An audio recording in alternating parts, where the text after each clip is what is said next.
Salut la compagnie, c'est Jules Melon, et aujourd'hui dans Impro Ciné Critique, je vais vous parler d'un film d'horreur, gore, slasher, humour noir, sorti en 2003 et réalisé par Rob Zombie, connu pour être également un musicien chanteur métal. Son premier long métrage, La Maison des Mille Morts, ou House of Thousand Corpses en VO, probablement ma première œuvre vue consciemment et de façon attentive de l'ami Rob Zombie, parce que j'ai probablement vu son Halloween remake sorti en 2007, quelques mois après sur Canal+. Mais comme je n'ai pas de véritable souvenir précis de celui-ci, je considère donc que cette Maison des Mille Morts sera ma première véritable œuvre de Rob Zombie. Et puis c'est tout. Film qui m'a été éminemment conseillé par l'ami Romain Rimbaud, que je salue, et allez voir sa chaîne si vous ne connaissez pas. Voilà, il m'en a dit du bien, d'autant plus qu'il y a une suite qui est très culte, de Devil's Reject, sorti 2 ans après, et que je vais voir très très bientôt, si vous voyez ce que je veux dire. Et qu'à la fin de cette année, il va y avoir un troisième volet de cette saga, qui s'appelle Three from Hell, prévu donc on ne sait pas trop quand au cinéma, s'il sort au cinéma, ou si c'est un direct to DVD, à voir. Bref, ça c'est une autre histoire déjà. Parlons de cette Maison des Mille Morts qui a au casting des acteurs pas forcément très reconnus du grand public, si ce n'est Sid Haig qui a fait quelques films de Blaxploitation dans les années 70, d'ailleurs il a aussi joué dans Jackie Brown, donc c'est logique. Il y a aussi Sherry Moon qui est l'épouse de Rob Zombie, alors je ne sais pas s'il était encore marié avec elle au moment du tournage de ce film, ce qui est sûr c'est qu'il était déjà proche, parce que la façon qu'il a de la filmer, il le fait avec les yeux de l'amour, hein. Voilà, il la met en avant et il la met aussi en valeur. D'autres acteurs qui ont été plus connus ensuite, par exemple Rainn Wilson qui joue l'une des victimes et qui sera la tête d'affiche du film Super de James Gunn quelques années après. Donc voilà, dans ce film d'ailleurs, Rob Zombie joue Dieu, donc vous voyez, tout est lié. Et il y a aussi Walton Goggins qui joue un adjoint du shérif et qui fera 2 apparitions dans 2 films de Tarantino. Enfin voilà, il jouera dans 2 Tarantino par la suite, Les 8 salopards, et je crois que c'est Django Unchained l'autre. Donc, vous voyez, déjà, ce qui est drôle, c'est que même avant de parler du film, on peut faire un lien entre Tarantino et Rob Zombie, et quelque part considérer Rob Zombie, d'une certaine façon, comme le Tarantino de l'horreur. Parce qu'avec cette Maison des Mille Morts, eh ben, il est à ses roots. Il rend hommage à des films des années 70, donc, que ce soit Blaxploitation, mais aussi des films d'horreur, surtout, quand même. Massacre à la tronçonneuse 2, par exemple, il y a quelques acteurs de ce film qui apparaissent dans le film, dans cette œuvre.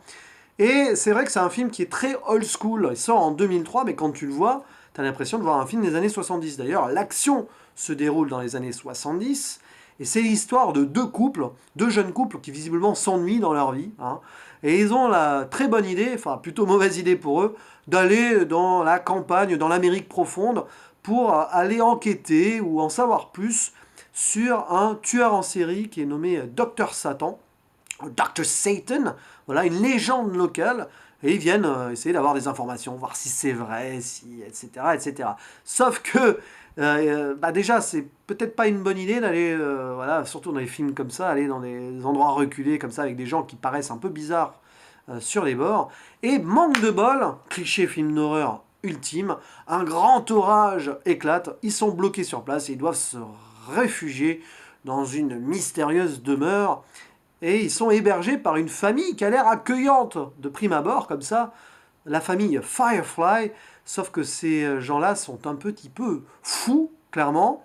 Ils s'adonnent à certains rites particuliers entre satanisme et cannibalisme, et à une grande envie masochiste et sadique, surtout sadique ici, de faire souffrir les êtres humains qu'ils croisent. Et évidemment, c'est le début du cauchemar pour ces 4 personnes qui auraient mieux fait de rester s'ennuyer chez eux, si vous voyez ce que je veux dire. En plus, le soir d'Halloween, ça se passe. Quand même, hein, c'est pas de bol. Alors, c'est un film à prendre, je pense, au 3e degré.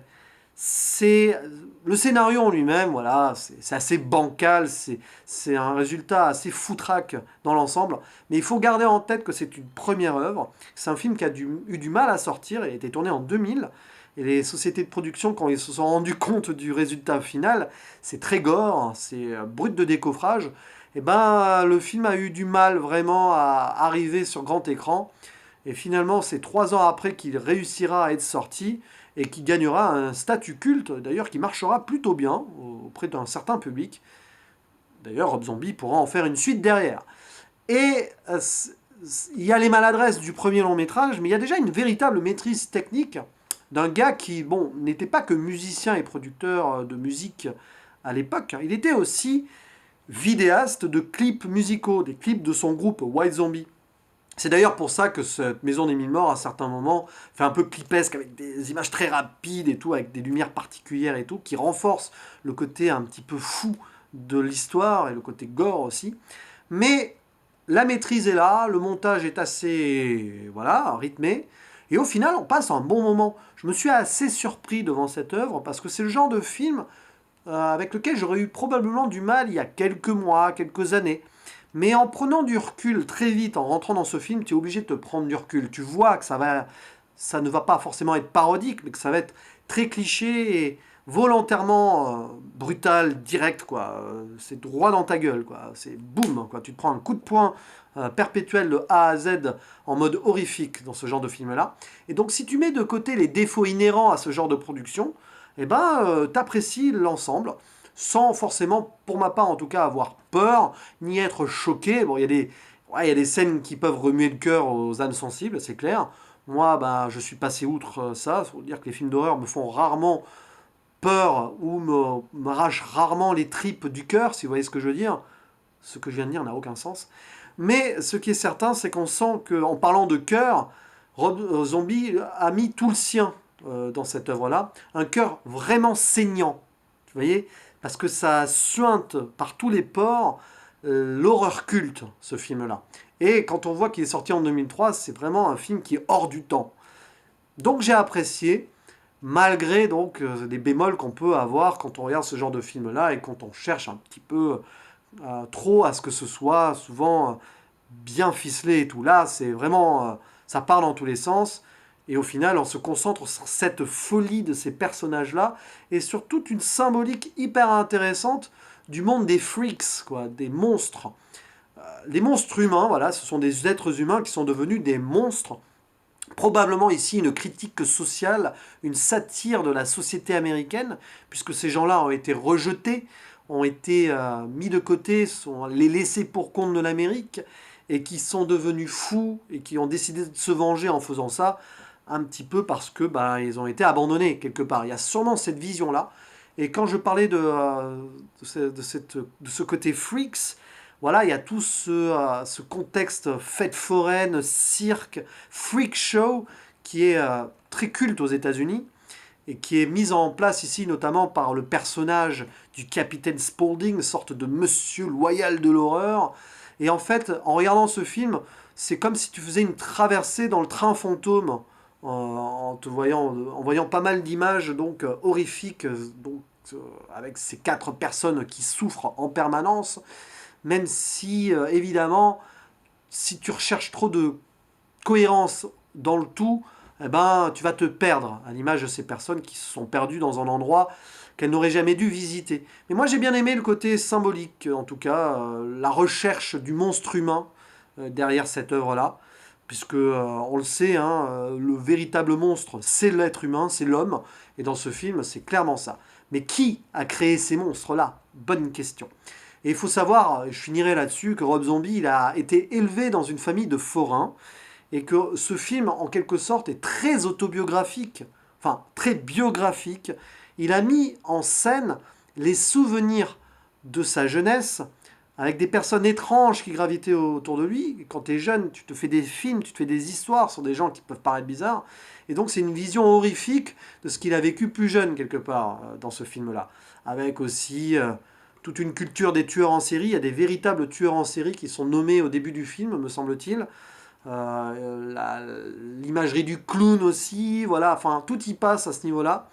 Et c'est un vrai film important sur la pop culture horrifique finalement, que cette Maison des Mille Morts. Et en cela, c'est une œuvre qui a sa cohérence en soi, pas foncièrement au niveau du scénario et de l'histoire, pas foncièrement non plus au niveau de ses personnages, si ce n'est les méchants, qui sont les véritables héros de l'histoire, du coup, les méchants, les freaks, les monstres, les fous, tout ce que vous voulez, qui sont vraiment intéressants à suivre, notamment dans cette famille Firefly, avec, voilà, je vais pas les nommer, mais bon, c'est quand même on le sent qu'il y a un gros charisme derrière, Bref, il faut se laisser porter par cette œuvre-là, qui a tout de l'œuvre visuelle et de l'œuvre viscérale qu'on a besoin de se faire, voilà, qu'on a besoin de se faire de temps en temps, en dehors de certaines œuvres plus construites. Et puis je terminerai quand même par autre chose, c'est la fin qui est assez particulière, qui est à la fois décalée de ce qu'il y a avant, mais qui nous remet à ce qui a été énoncé au début du film, donc finalement c'est intelligent en soi, et qui est très sombre, qui va même toucher au gothique quelque part. J'ai bien apprécié le visuel de cette fin, presque qui va aussi dans le film de zombies et tout. Donc c'est plutôt cool quand même comme film. J'ai bien apprécié au final. J'ai donc hâte de voir sa suite de Devil's Rejects, dont je vous parlerai très très bientôt. Voilà. Désolé pour cette vidéo un petit peu qui part dans tous les sens, mais c'est pas facile de parler d'un film comme ça en impro. Il y a tellement peu de choses et beaucoup de choses à dire, ça en est presque paradoxal, peu de choses dans le déroulement de l'histoire en tant que tel, mais beaucoup de choses sur le visuel et les symboles. Donc j'ai essayé d'être le plus complet possible et le moins bordélique possible, mais c'est pas gagné. C'est pas grave, tant pis, je la garde comme ça. Je vous dis à la prochaine, ciao.